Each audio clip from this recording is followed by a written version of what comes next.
Hi, and welcome to week 4 of our course exploring the Old Testament. And this week we're going to be looking at what is the meaning of the law. In this week's mini lecture, we will examine the theme of the law.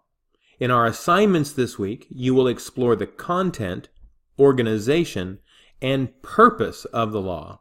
In addition, you will explore some of the similarities of the laws in the Bible and the law code of Hammurabi, a Babylonian king ruling in Mesopotamia after the time of Abraham and before the time of Moses. Hopefully, as you work through these assignments, you will become aware of the notion that Israel did not exist in a vacuum, but understood the world in a similar way to its neighbors. Another way to say this is that God interacted with the Israelites in a way they could understand. With this in mind, this week's mini lecture will explore the meaning of the law and its interpretation through the lens of the New Testament. As a brief reminder, biblical laws are divided into two subgenres, apodictic laws and caustic or casuistic laws. The apodictic laws are prescribed and absolute laws. These begin with "you will not," as found in the Ten Commandments. The second type of laws are called caustic or case law. These include a protasis if and an apodosis then. One example is found in Leviticus 4 verse 3. If the anointed priest sins, bringing guilt on the people, then he must bring to the Lord a young bull without defect as a sin offering for the sin he has committed. These laws are often very similar to ancient Near Eastern law codes and help to show the cultural interaction between Israel and its neighbors. We will discuss this notion further in the next mini lecture. For now, we want to turn our attention to intended purpose of the law. Beginning in Exodus 19, God outlines the constituents' right behavior for the Israelites. Yahweh begins the narrative by giving Moses his justification for obedience. Verse 4 reads, "You yourselves have seen what I did in Egypt. And now I carried you, or how I carried you on eagle's wings and brought you to myself." The justification for Israel's obedience is therefore the mighty acts of God surrounding the Exodus. Verses 5 and 6 continue. "Now if you obey me fully and keep my covenant, then out of all nations you will be my treasured possession. Although the whole earth is mine, you will be for me a kingdom of priests and a holy nation." The laws that follow this passage are therefore a conditional set of behaviors intended to show obedience to and respect for God. Obedience will result in the blessing of fellowship, as the Israelites will be considered holy and able to be in the presence of God. The Ten Commandments are designed as absolute, "you will not," indicating that participating in these behaviors is always prohibited. Most laws, however, are written in a way that the reader understands that people will break the law.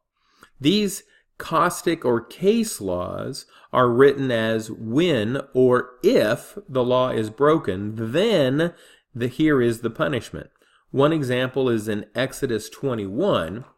If or when men quarrel and one hits the other with a stone or with his fist, and he does not die but is confined to bed, the one who struck the blow will not be held responsible if the other gets up and walks around outside with his staff. However, he must pay the injured man for the loss of his time and see that he is completely healed. But why make allowance for any violation of any law? Some clues arise in the context of the balance of the Old and New Testaments. So let's first turn to purpose of the law in the Old Testament. The prophetic books help us put the law into perspective. During the Assyrian and Babylonian periods, just before the exile, the Israelites prided themselves in keeping the letter of the law. They had quantified every aspect of the covenantal language of the Torah and were adhering to all the rites, rituals, and festival days. Essentially, they turned the law into a legalistic set of check marks. In several of the prophetic books, Yahweh speaks to the prophets about keeping the law. In Isaiah, God says, your new moon festivals and your appointed feasts my soul hates. They have become a burden to me. I am weary of bearing them. So when you spread out your hands in prayer, I will hide my eyes from you. Yes, even though you multiply your prayers, I will not listen. Your hands are covered with blood. Even though the Israelites are keeping the law, God will reject them.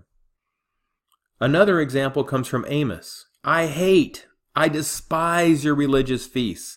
I cannot stand your assemblies. Even though you bring me burnt offerings and grain offerings, I will not accept them.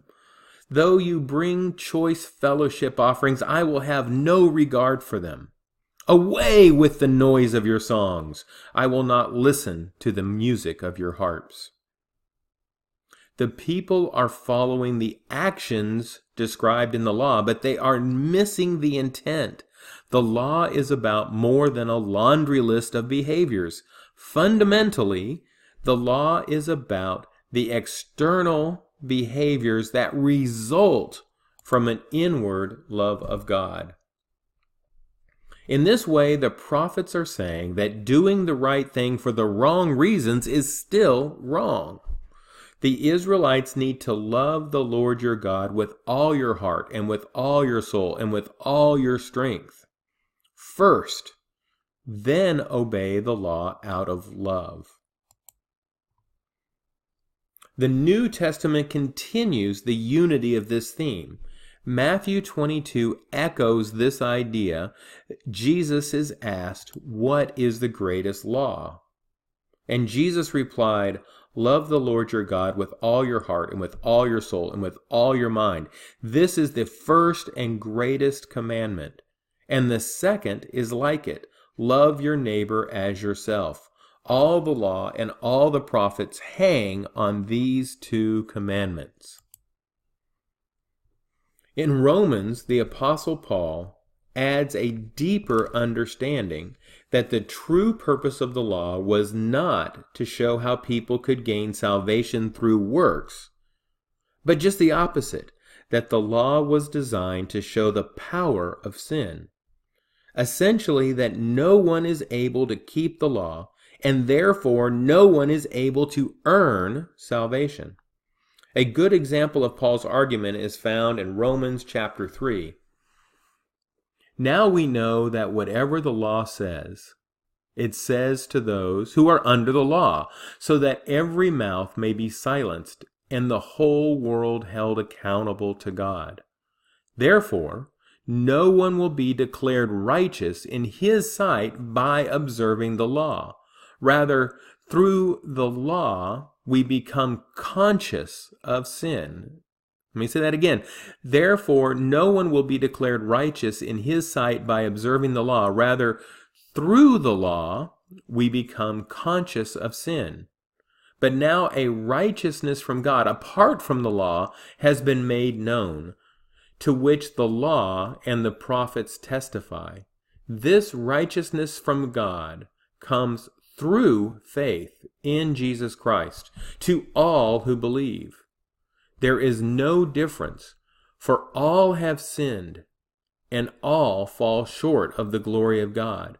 We are justified freely by His grace through the redemption that came by Jesus Christ. These two examples demonstrate that the law has not changed between the Old and New Testaments, because both of these New Testament authors tie an understanding of the law back to the Pentateuch and the prophets. The law was always intended to bring an awareness of sin and mankind's inability to uphold the law. The point is to direct our attention in faith to God. Thanks for your attention, and have a blessed day.